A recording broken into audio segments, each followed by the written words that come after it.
I'll admit, I thought my life was perfect, or at least as close to perfect as anyone could reasonably expect. My wife, Elena, was everything to me. Smart, driven, beautiful. She had this way of lighting up a room, you know? The kind of woman who could make strangers feel like old friends with just a smile. We had been married for 7 years, and while I wouldn't claim we never had arguments, who doesn't? Our relationship was solid. At least that's what I believed. It started small, like these things often do. Little changes that seemed innocent enough on the surface, but didn't sit quite right with me. For one, Elena started coming home late. She said it was because of a major project at work, some new campaign her boss, Damien, wanted to roll out within a ridiculously tight deadline. And I believed her, of course. Marketing was a demanding field, and Elena had always been a workhorse. Still, it wasn't just the late nights. It was the way she seemed distracted even when she was home.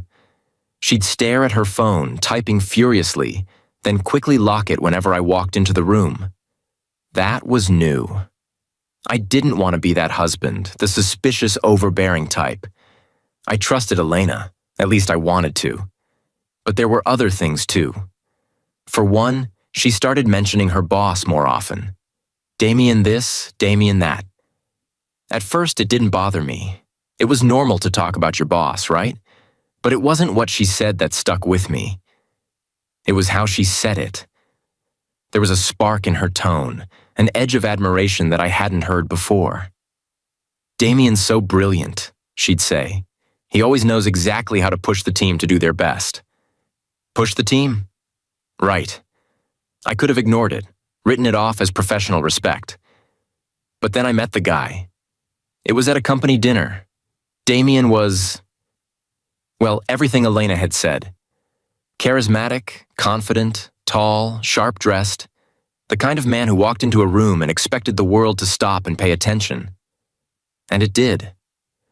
People gravitated toward him like he was a magnet, and he soaked it up with a smug smile that I found instantly irritating. When Elena introduced me as her husband, Damien gave me this look. You know the type. Half handshake, half smirk. Like he was sizing me up and finding me lacking. He didn't say anything outright disrespectful, but the way he placed a hand on Elena's back, lingering just a fraction too long, said more than words ever could. I couldn't shake the feeling of unease after that night. Maybe I was imagining things. Maybe I was being paranoid. But the more I thought about it, the more those little changes in Elena's behavior started to add up. She laughed harder at her phone when she was texting, but never told me why. She spent longer getting ready for work, putting on dresses I hadn't seen her wear in years. And when she smiled, it wasn't the same smile she gave me. It was brighter, more alive. It wasn't jealousy that gripped me. It was something deeper. Fear. The kind of fear that gnaws at the edges of your mind late at night when you're lying in bed and can't sleep. The kind that makes you wonder if the life you thought was yours was never really yours at all. But I didn't say anything. Not yet. Because there was a part of me, a foolish, desperate part, that wanted to believe I was wrong. That our marriage really was perfect, and Damien was just another boss, nothing more. I wanted to believe. But deep down, I already knew. It was an ordinary Wednesday evening when the first real crack appeared in the facade of my marriage. I'd come home earlier than usual. One of my clients had canceled a meeting, and I thought it'd be nice to surprise Elena. Maybe cook her favorite pasta, open a bottle of wine, and remind her of the life we had before her late nights and mysterious texts. But as I stepped into the living room, I heard her phone buzz on the kitchen counter. Now let me say this up front. I wasn't the kind of guy to snoop. Elena and I had always had an unspoken rule about privacy, and I respected that. But this time was different. The phone buzzed again, then again. Rapid fire. A part of me told myself to walk away, but my feet didn't listen. I picked up the phone. The notification preview was innocuous enough, just a name. Damien. The same Damien I'd been trying to convince myself wasn't a threat. My fingers hovered over the screen. I wasn't proud of what I was about to do, but curiosity and suspicion had wrapped their claws around me. I swiped. The messages weren't explicitly damning, at least not at first glance. "You looked amazing today," one read. "I couldn't take my eyes off you." Another said, "You're too incredible to keep hiding behind him." Hiding behind him. That one hit like a punch to the gut. But the real kicker wasn't Damien's messages. It was Elena's replies. She wasn't exactly shutting him down. In fact, she was encouraging him. "Damien, you know I'm married," she'd written, followed by a coy, "But thank you." Another message read, "This is getting inappropriate. We shouldn't talk like this." But it was followed a few minutes later by, "I'll call you later, not now." My blood went cold. I stood there, phone in hand, my heart racing faster with every word I read. There it was. Proof that Damien wasn't just a cocky boss, and worse, that Elena wasn't completely innocent. She hadn't crossed the line, not yet, but she was teetering on the edge, and it felt like she was waiting for a gust of wind to push her over. When she walked in, carrying her bag and looking surprised to see me home early, I could barely look at her. My hand tightened around her phone, and when she noticed, her expression changed. It wasn't guilt, not immediately. At first it was confusion, then something like fear. "Why are you looking at my phone?" she asked, her voice sharp. I didn't answer right away. My head was spinning, filled with questions I wasn't sure I wanted answers to. Finally, I said, "Do you want to tell me what's going on between you and Damien?" Her face turned pale. "What are you talking about? Nothing's going on." "Don't lie to me, Elena. I saw the messages." Her defenses crumbled then.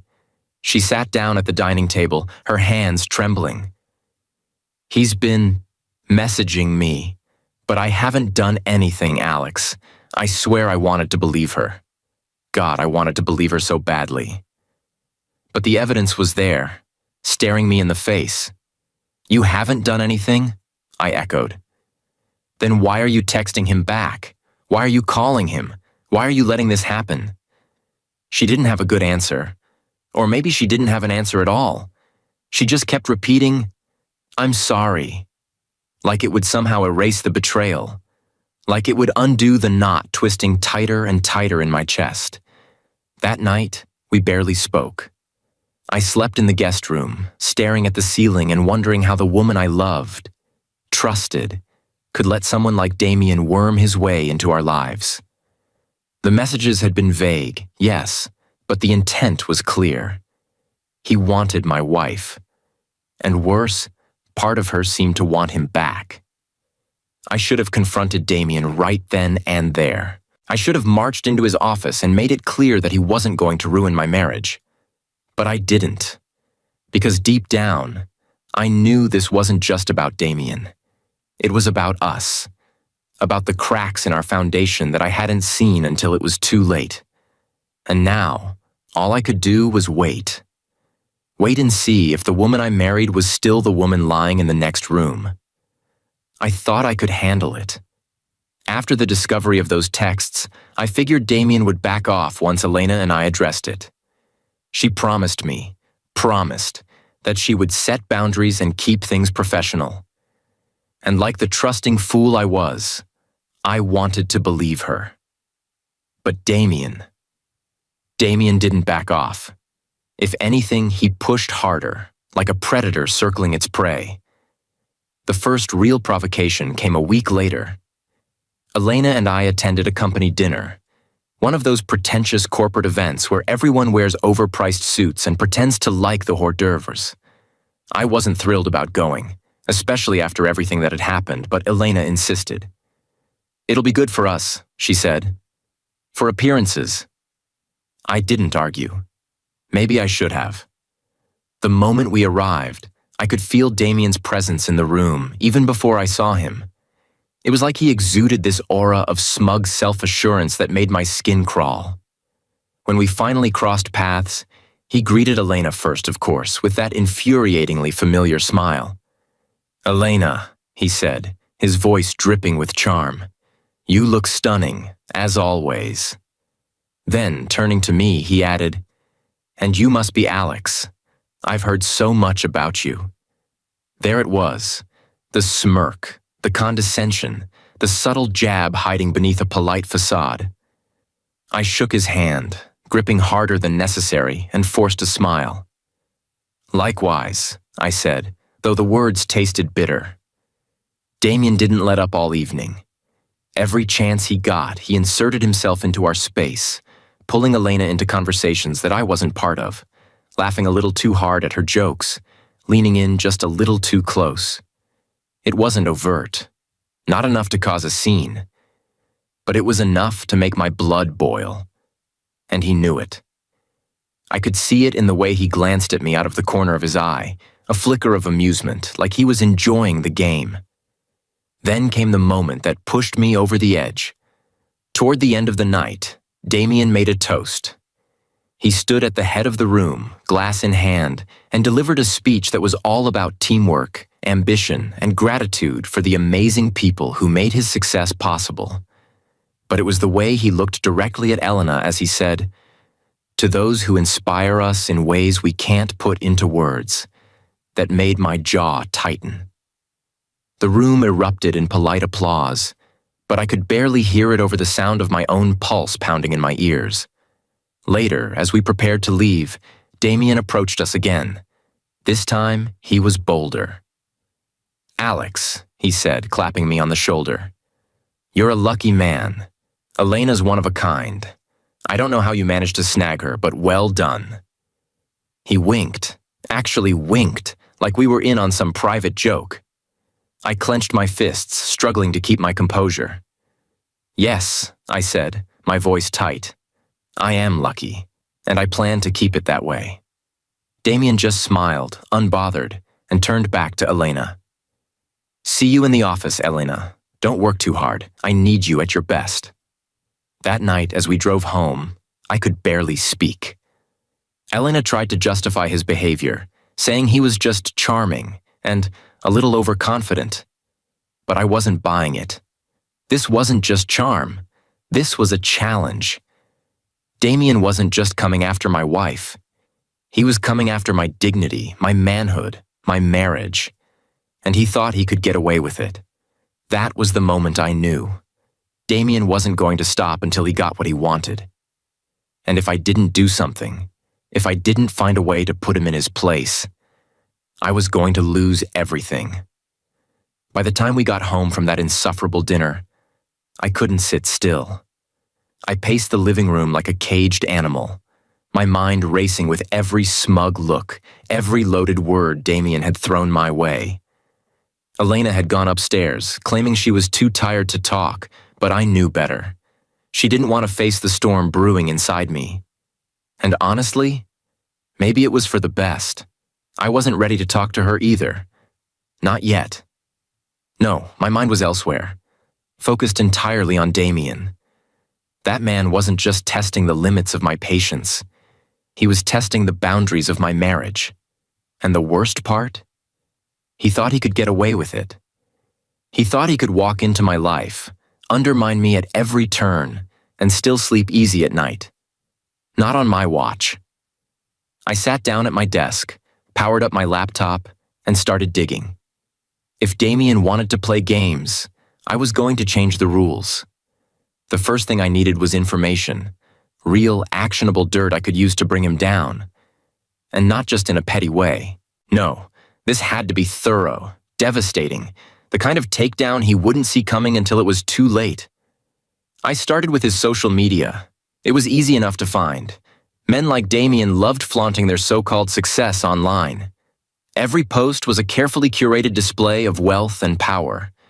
Vacation photos on yachts, selfies in front of expensive cars, shots of him shaking hands with influential people. But beneath the surface, I began to notice cracks. There were people he'd tagged who no longer followed him back, comments from disgruntled employees that he hadn't bothered to delete. whispers of conflicts that suggested his perfect image wasn't as spotless as he wanted the world to believe. Next, I looked into his professional history.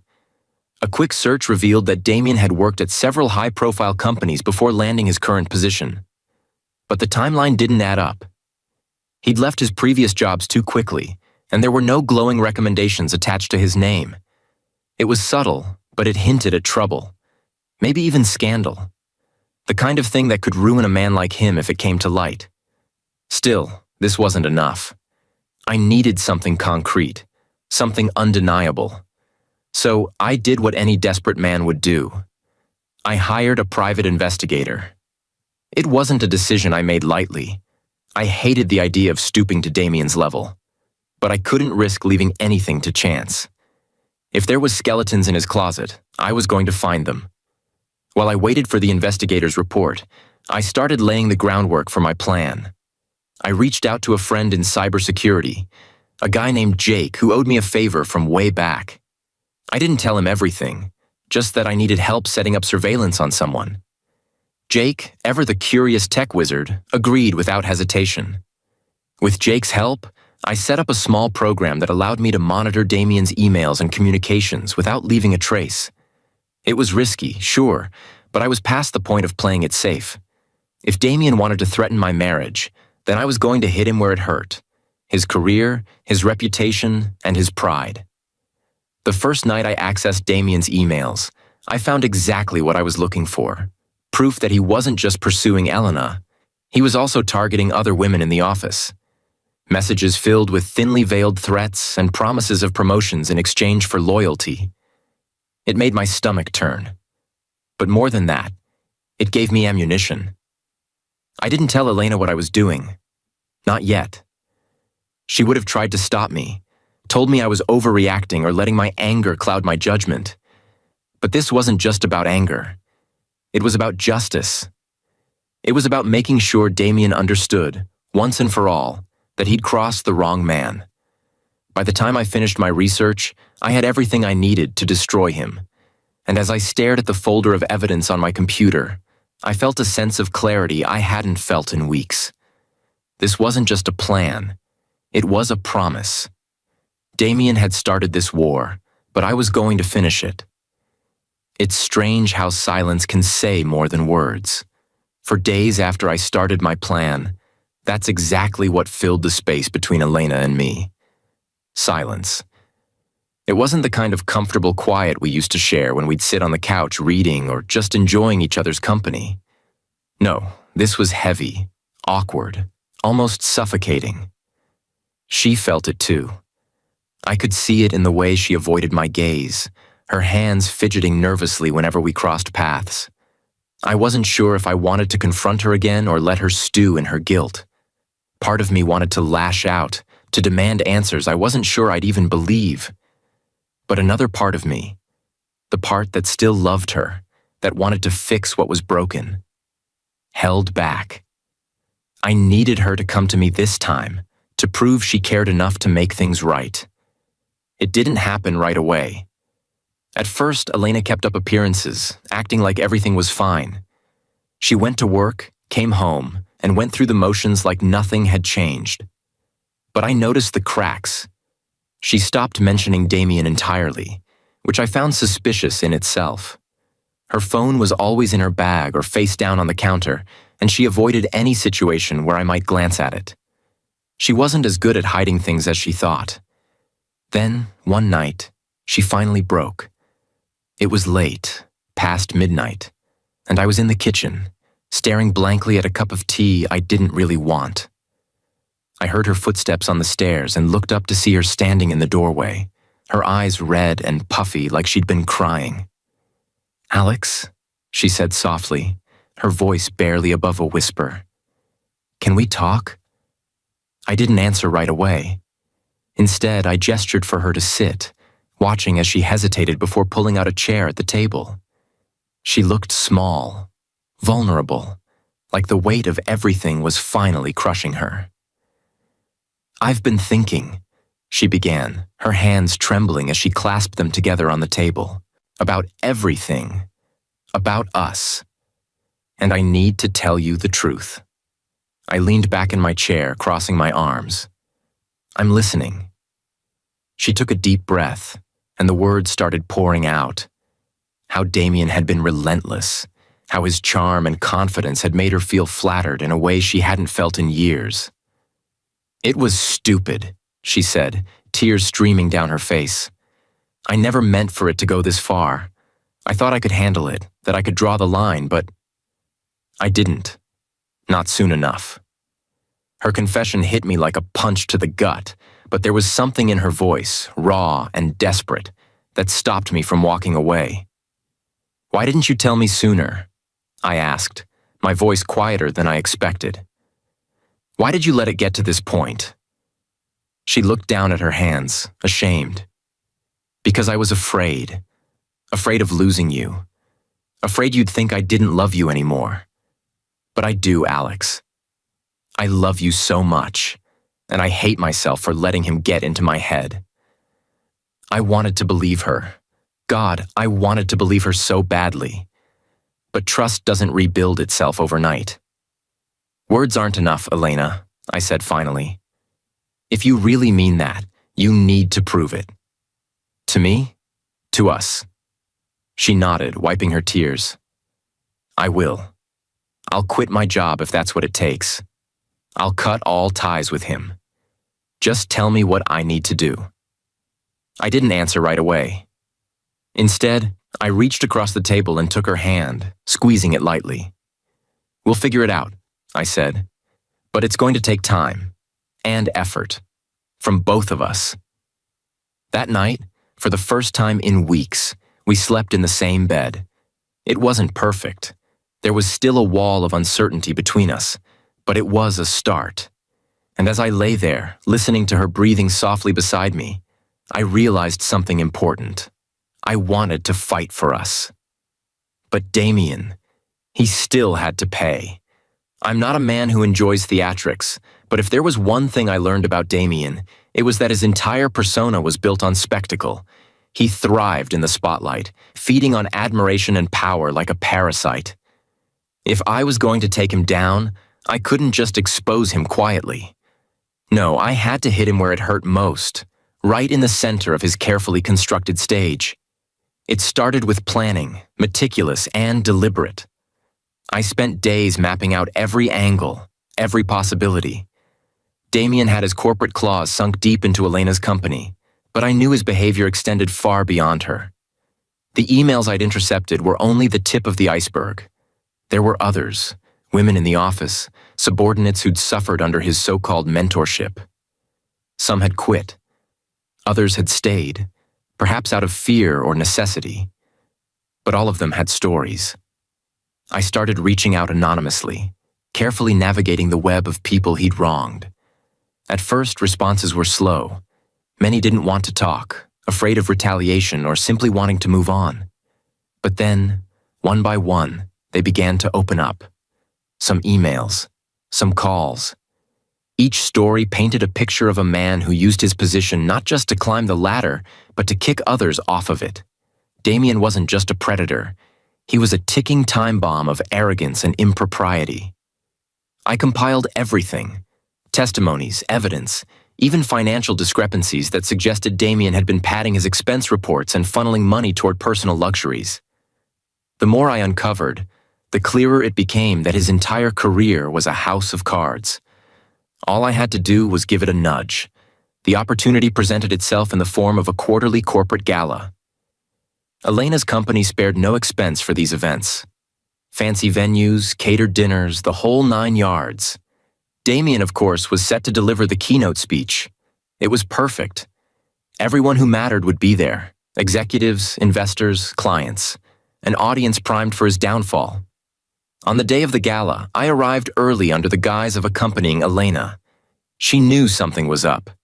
I hadn't told her the details, just that tonight would be important. I could see the curiosity in her eyes, mingled with a flicker of fear. But she didn't ask questions, and I didn't volunteer answers. Not yet. As Damien took the stage, smug and self-assured, I felt a surge of adrenaline. The room fell silent as he began his speech, a rehearsed monologue about leadership and innovation. It was laughable, really, watching him speak so confidently, knowing what was about to happen. At the perfect moment, I signaled the tech team I'd bribed earlier in the evening. The giant screen behind Damien flickered, and suddenly, his carefully curated slideshow was replaced with something far more damning. Emails, financial reports, screenshots of his inappropriate messages, all laid bare for the audience to see. The room erupted in gasps and whispers, the air thick with shock and disbelief.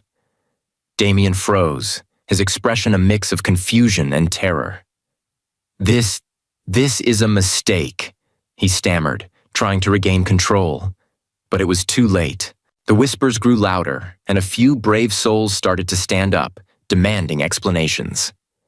The event organizer quickly took the mic, apologizing for the technical difficulties as security moved to escort Damien off stage.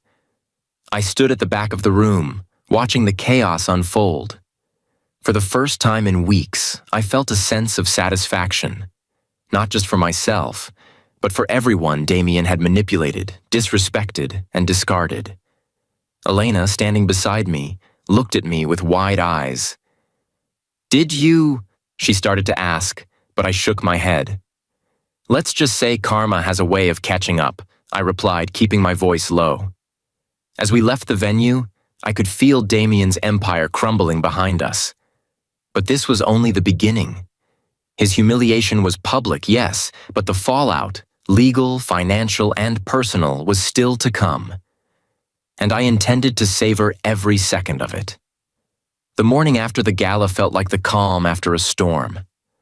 The house was quiet, the kind of silence that comes when something big has happened, and everyone's waiting to see what comes next. Elena was still asleep, exhausted from the previous night's chaos, but I was wide awake. I sat at the kitchen table with my coffee, scrolling through my phone, watching the ripple effect of what I'd set in motion. It started small, as these things often do. Whispers, questions, speculative posts on LinkedIn. But by mid-morning, the story had blown up. Damien's name was everywhere, plastered across social media and corporate news outlets. "CEO Scandal Rocks marketing firm," one headline read. Another called him "the fall of the charismatic leader." Comments flooded the articles, many from anonymous users sharing their own stories about Damien's toxic behavior. The floodgates had opened, and there was no turning back. The email chain I'd exposed wasn't just embarrassing, it was damning. It painted a picture of a man who'd abused his power in ways that were both personal and professional. There were the inappropriate messages to female employees, of course, but also financial discrepancies, unethical deals, and even a few borderline illegal activities. It was more than enough to spark an internal investigation. And as I sat there, scrolling through the growing mountain of accusations, I knew Damien's career was over. Elena woke up around noon, her face pale and her eyes still heavy with guilt. She sat across from me, her hands wrapped around a mug of tea she hadn't touched. "It's everywhere," she said softly, breaking the silence.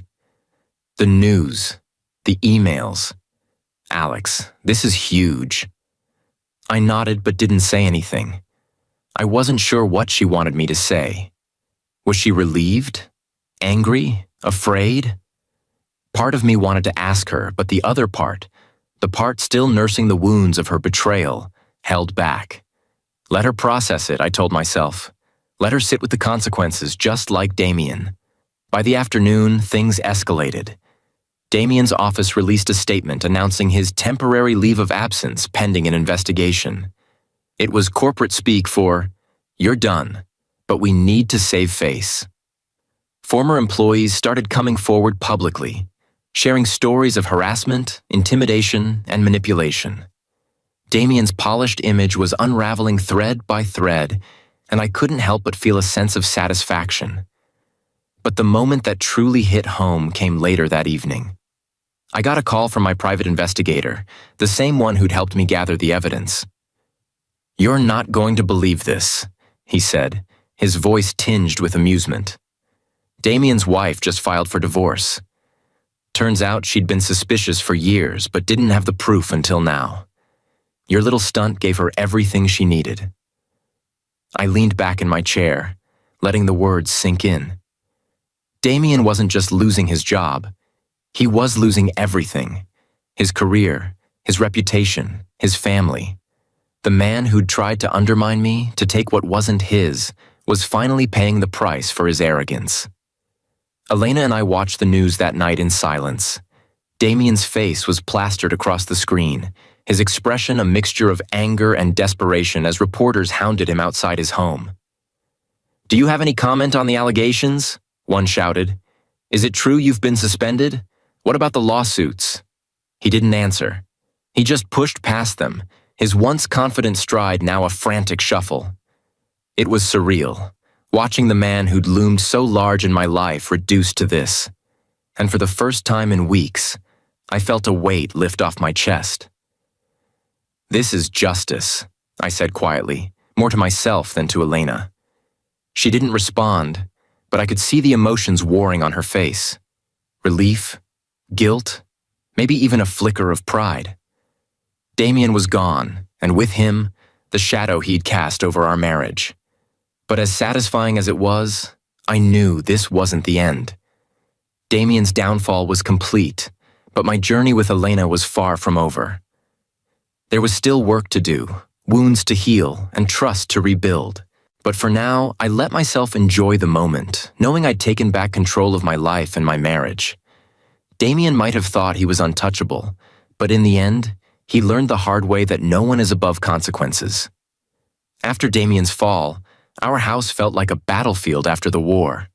Quiet, but heavy with unspoken things. Damien was gone from our lives, stripped of his power, his reputation in tatters, but the damage he'd caused lingered like smoke. Elena and I were still there, side by side, but the foundation we'd once stood on wasn't the same. And she knew it. To her credit, she didn't hide from it. The very next morning, Elena sat across from me at the kitchen table, her hands trembling slightly as she pushed her resignation letter toward me. "I wrote this last night," she said, her voice steady but quiet. "I'm leaving the company. I don't want to work there anymore. Not after everything." I stared at the paper, reading the carefully worded lines of corporate courtesy. She wasn't blaming Damien directly, but her tone was clear. She was cutting ties.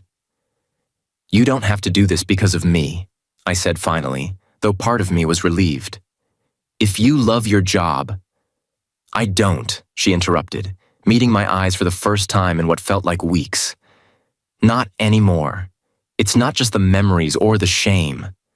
I've realized I was using work as an escape, an excuse to ignore the things I wasn't happy about at home. With us. And I don't want to do that anymore. I want to fix this, Alex. I want to fix us." Her words hit me harder than I expected. There was no defensiveness, no justification, just an open acknowledgement of the cracks we both had ignored. For the first time, I saw the guilt and regret etched into her face, and it wasn't just about Damien. It was about everything. About how far we drifted and how much we'd both let slip. That afternoon, she sent the resignation letter. She didn't ask for my help or try to involve me. She just did it. A quiet but significant gesture that told me she was serious about making things right. But she didn't stop there. Over the next few weeks, Elena became a woman on a mission. She reorganized her life in a way I hadn't seen in years. She started cooking dinner again, insisting we eat together every night without distractions. She planned small dates, nothing extravagant, just walks in the park or a movie at home. But they felt monumental, like she was trying to rebuild something brick by brick. She even suggested therapy. "For both of us," she said. "I want to understand why I let things get this far, and I want to understand how I can be better for you." Therapy wasn't an easy sell for me. I wasn't the type to talk about feelings, let alone with a stranger. But the way she said it, so raw, so determined, made me realize that this wasn't just about her. If we were going to make it through this, I had to meet her halfway. So we went. The first few sessions were awkward, filled with tense silences and hard truths. But slowly, we began to peel back the layers of resentment, fear, and hurt that had been building for years. It wasn't just Damien. It was the late nights, the unspoken grievances, the little cracks that had gone unnoticed until they became chasms. Elena didn't shy away from the hard work. She apologized again and again, not just with words, but with actions. She showed up, consistently and without complaint. She listened when I needed to vent, gave me space when I needed to think, and held my hand when I needed reassurance. She even joined me in taking long walks, a habit I'd picked up during the darkest days of our rift. But perhaps the most significant moment came one quiet evening. She handed me a letter, handwritten and raw. It wasn't just an apology, it was a promise, a vow to be honest, to communicate, to never let someone like Damien come between us again. "I'll spend the rest of my life proving to you that I'm worthy of your trust," she wrote. And for the first time in what felt like forever, I believed her. It wasn't an instant fix, and it wasn't perfect. But it was enough to remind me of why I'd fallen in love with her in the first place, and why, despite everything, I still wanted to fight for us. When the dust finally began to settle, I started to feel something I hadn't felt in a long time. Clarity. Damien was out of our lives, his power stripped, his reputation shattered. Elena had made her intentions clear, not just through her words, but through her actions. She wasn't just apologizing. She was rebuilding, slowly and deliberately. And me? I was still angry, still hurt, but I was also ready to let go of the bitterness that had been weighing me down. One evening, after a particularly good therapy session, Elena suggested something that caught me off guard. "What if we renewed our vows?" she asked softly, her hands fidgeting in her lap. "Not for anyone else, just for us. A way to start fresh." At first, I wasn't sure how to respond. Part of me thought it was too soon, that we weren't ready to declare ourselves whole when we were still piecing things back together. But the more I thought about it, the more it made sense. This wasn't about pretending everything was perfect. It was about acknowledging the journey we'd been on, the struggles we'd faced, and the commitment we were making to move forward, together. We didn't make a big production out of it. No guests, no venue, no extravagant plans.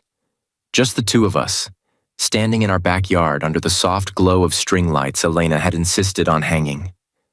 She wore a simple white dress, nothing fancy, but it was the happiest I'd seen her in months. I couldn't stop staring at her, remembering why I'd fallen for her in the first place. When it came time to say our vows, my voice caught in my throat. I wasn't the type to bare my soul easily, but standing there, looking into her eyes, the words came naturally. "I'm not perfect," I began, "and neither is this marriage. But what I've learned over these past few months is that we're worth fighting for. I promise to keep fighting for us, to be honest, and to never take you, for granted again." Her vows were equally heartfelt. She spoke about trust, about learning from her mistakes, and about the kind of partnership she wanted to build with me moving forward. It wasn't overly sentimental, but it was real. It was us. A few weeks later, I heard the last whisper of Damien's presence in our lives. I'd avoided following his downfall too closely. It felt like a chapter I'd already closed, but I couldn't help but stumble across an article about him. The headline was simple. "Once prominent CEO files for bankruptcy amid legal troubles." The article painted a bleak picture. Damien's wife had left him, taking their kids with her. The lawsuits from former employees had drained his finances, and the company he once commanded had severed all ties. He was reportedly living in a small apartment on the outskirts of the city, jobless and alone. I'll admit, a small part of me felt a flicker of satisfaction, but mostly I felt nothing. Damien was irrelevant now, a ghost of a man who'd once loomed large in my life. He'd tried to take what wasn't his, and in the end, he'd lost everything. Justice had been served, but I wasn't dwelling on it anymore. I had better things to focus on. Elena and I continued to move forward, one step at a time. It wasn't always easy. Some days were harder than others, but we were in it together. And for the first time in a long time, I felt hopeful. Not just for our marriage, but for myself, for the life we were rebuilding. Damien had taught me a lot in his own twisted way. He'd shown me the cracks I hadn't seen, the blind spots I hadn't addressed. But he also reminded me of something far more important: the strength of what Elena and I had, even when it was tested. And as I stood in our kitchen one quiet morning, watching her hum softly to herself while making coffee, I realized something. We hadn't just survived the storm. We'd come out stronger.